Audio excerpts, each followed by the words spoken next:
Bismillahirrahmanirrahim. Qala mu'allif rahimahullah wa nafa'ana bihi wa bi ulumihi bid dharaini amin ya rabbal alamin. Rabbi shrah li sadri wa yassir li amri wa hlul 'uqdatam min lisani yafqahu qawli amin. Amin ya rabbal alamin.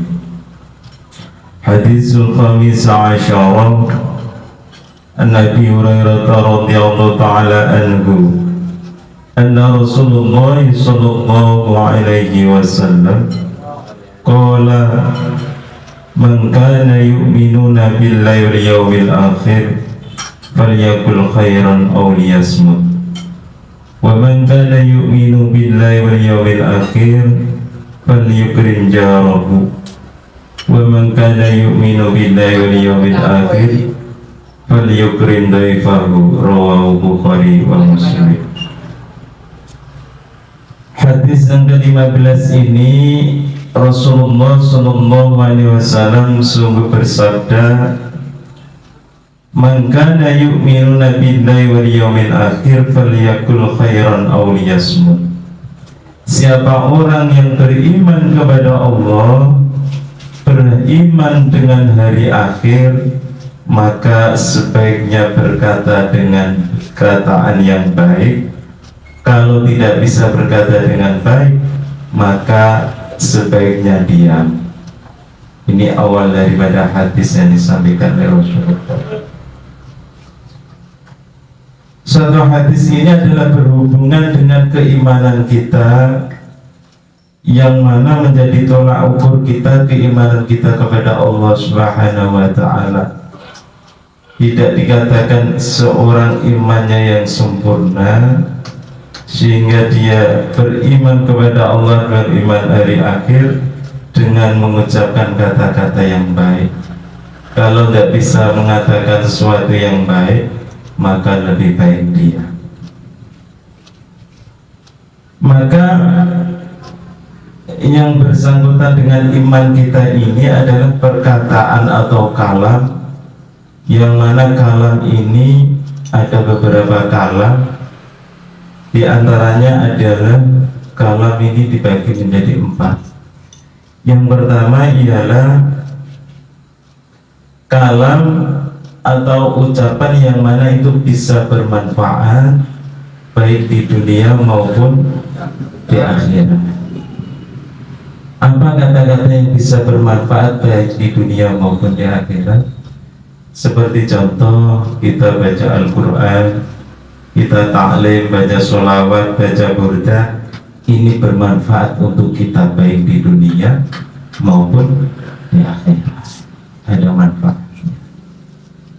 Terus yang kedua, perkataan yang madharat, yang ada bahayanya. Seperti contoh apa? Seperti contoh ghibah. Terus seperti contoh lagi yaitu dusta. Dua perkara ini, ghibah dan dusta, telah disampaikan oleh guru-guru kita kemarin. Ustadz kita yang menyampaikan tentang bab ghibah ini, bahayanya ghibah, bahayanya dusta. Ghibah ini panjang ya, apa yang disampaikan oleh guru kita kemarin. Dusta pun begitu. Dusta ini ketika satu dusta kita bohong, satu bohong, maka bisa beruntun dengan kebohongan yang lain. Seperti contoh Mami Kulot, Ustaz, jangan apa pun dahar, maka dahar sarang kali kulo monggo.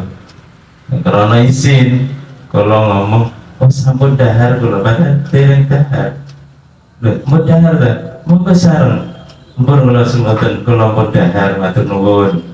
Padahal durung mangan nggih. Lha mun dahar napa jenengan? Oh sego pecel, padahal durung mangan iku mun dusta 2 kali. Lawoe napa lawoe? Lawoe apa ya saya mikir nih. Lawoe tempe tahu. Dusta 3 kali. Sekali dusta kan beruntun dengan dusta-dusta yang lain. Ini bahayanya daripada dusta.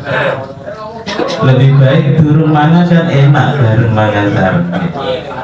Ini adalah diantara kalam-kalam yang madharat baik di dunia maupun di akhirat.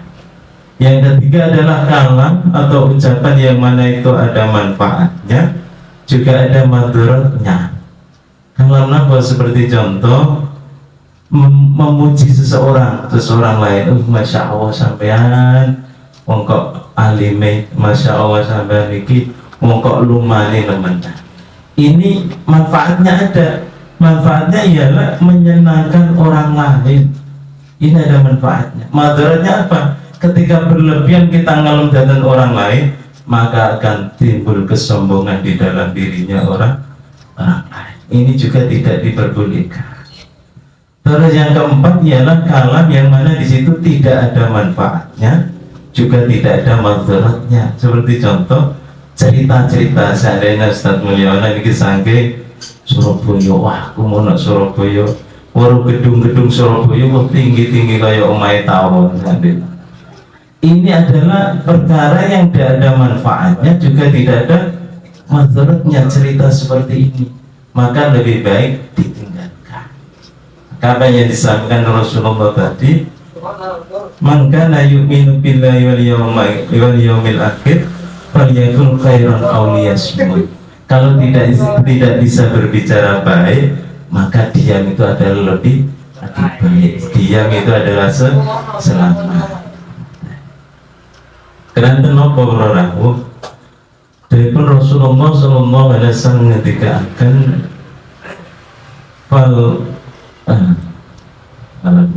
jangan engkau banyak bicara bi ghairi dzikrillah, kecuali itu zikir kepada Allah.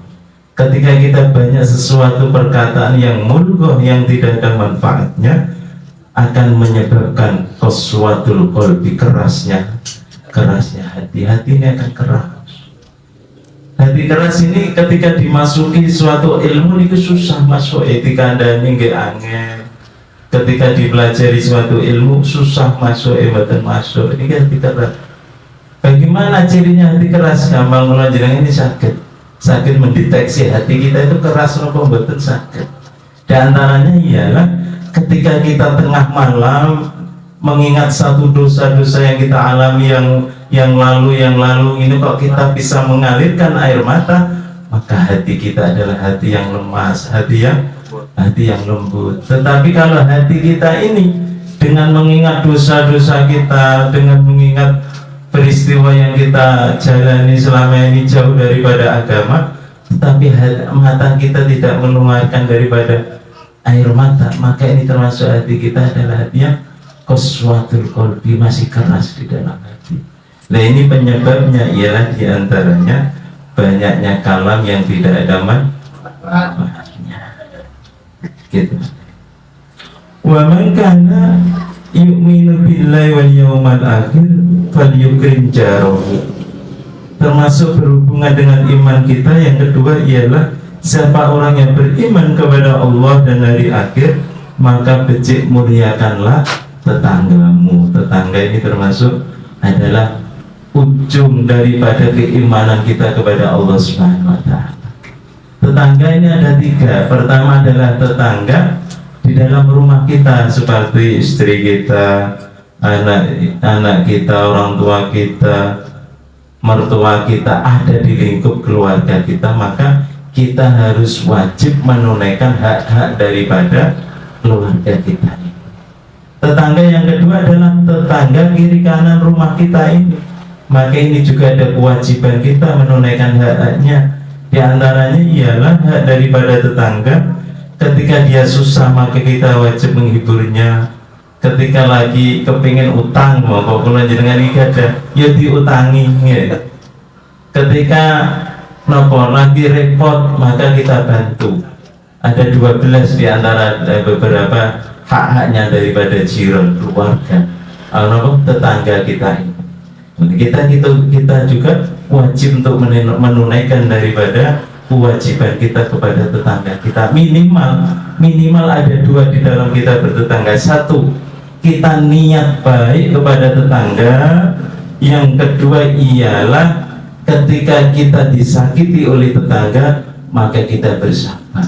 Kalau dua ini kita jalani, insya Allah kita bisa menunaikan daripada hak-hak kita, kewajiban kita kepada sesama tetangga. Dipun Rasulullah ngendikaken Rasulullah, man adza jarahu faqad adzani wa man adzani faqad adzallah. Dipun Rasulullah ada, siapa orang yang menyakiti daripada tetangganya, maka dia seperti menyakitiku, kata Rasulullah. Siapa orang yang menyakitiku, kata Rasulullah, maka dia sama juga menyakiti Allah Subhanahu wa ta'ala. Ini adalah keimanan kita kepada tetangga. Enten setunggalipun kisah, pinten menit itu panjang.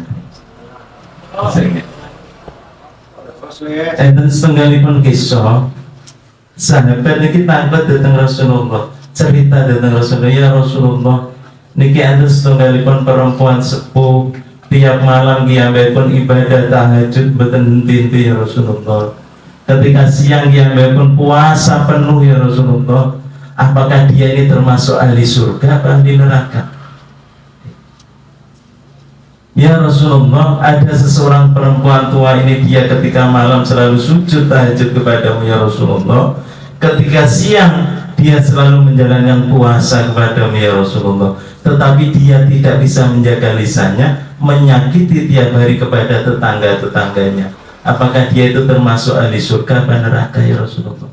Maka dijawab oleh Rasulullah, iya finna, dia termasuk adalah golongannya orang yang masuk. Tempiku daripada merusak ibadah kita, yang mana pada malam harinya kita tahajud, siangnya puasa, ketika lisan kita tidak bisa menjaga, menyakiti tetangga-tetangga kita, bagus daripada banyaknya amalan-amalan ibadah kita kepada Allah Subhanahu wa ta'ala. Alhamdulillahnya masih sepatu tetangganya. Mudah-mudahan sedikit bisa kita ambil manfaatnya. Kurang lebihnya nyunakin bahasa Nubira Surah dan Mustaqim. Wassalamualaikum warahmatullahi wabarakatuh.